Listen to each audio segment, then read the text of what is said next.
ሰላም ሰላም የተከበራችሁ የተወደዳችሁ የትርንጎ የአቢ ቻናል ቤተሰቦች እንደምን ቆያችሁ? እንደምን አረፈዳችሁ? ለቻናል አዲስ ከሆናችሁ ላይክ ሼር እንዴት ያደረጋችሁ እንግዲህ በአዲስ ነገር በአዲስ ቪዲዮ መጥተናል። ሀገራችን ላይ የሚፈጠረው ነገር እንግዲህ በጣም አሳሳቢ ብዙ ነገር እናያለን ሚዲያ ላይ እና እውነት ለመናገር የምር ምን ማለት እንዳለብኝ ሰው አላውቅም። ብቻ ያሳዝናል እኛ ያለንበት ነገር እንደው በአሁን ሰዓት ማለት ነው። እውነት ነገር ማለት ነው። ባል እንዲህ የገደለ ከሆነ እውነት ባሏ ከሆነ የገደላት ለሁለተኛ ጊዜ በእውነት በጣም ይደብራል። እንደ አይነት ትዳርም ባንይዝስ ስላለው በጣም ልብ የሰበረ አሳዛኝ በኢትዮጵያ ላይ እየተከሰተ ነው።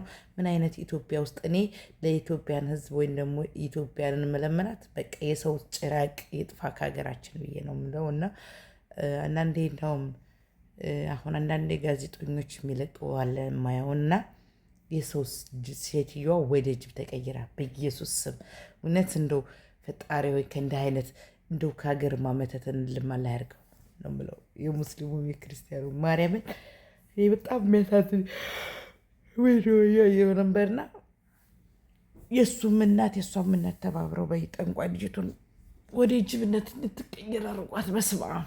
እና ደግሞ እንግዲህ የሞተችው እህታችን ነፍሷን ያማረው ልደቷን አክብራ ልታከብር ሚካይ ተሰርታ ሞተች እያሉ ሚዲያው በቃ በጣም ማዝኗል። እንግዲህ እኔም አንዴቷ ዛኔን መግለጽ እፈልግ ነበርና ገለጥኩኝ ትላላችሁ። በእውነት እግዚአብሔር ነፍሷን ይማረው። የተማረው እንዳልተማረ እንጃ ብቻ ከባድ ነው አሁን ያለንበት ግዛቱ። እኔ ምንም አልልም። ለንስሐ ያብቃን። እውነት በንስሐ የምንታጠብ ሰዎች አድርገን ከስደት በሰላም እግዚአብሔር ይመልሰን። ስደት ከባድ ነው። ስደት ላይ ሆናችሁ ደግሞ እንደዛ ሀገራችሁ ላይ የሚከሰተውን ስታዩ ልባችን ያዝናል። እውነት እኔ ልቤ በጣም ነው የሚያዝነው እና በስደት ሞተው የሚቀሩ ወንድሞቻችን ያሳዝኑኛል። ሀገር ላይ ደግሞ እንግዲህ ከፎቅ ላይ ተወሩራ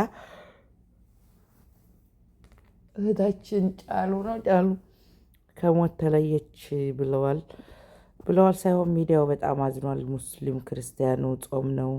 በጾም በጸሎት አንረሳሳ። ከሀገራችን የገባው ሰይጣን ጥልቅ ብሎ እንደገባ ጥልቅ ብሎ ይውጣ እያላችሁ ዱዓ አድርጉ ሁላችሁም። እውነት ያው እንግዲህ እንቅልፌን ነቅቼ ያው ላይቭ ለመግባት ስለማይመቸኝ ጫጭር ቪዲዮ ለመስራት ተገደድኩ። እውነት ስለመናገር ማለት ነው። አንዳንዴ ቪዲዮ መስራት ያስጠላል። እኔ ደግሞ ታውቃላችሁ ያፋሸኩ ነው ቪዲዮ የምሰራው።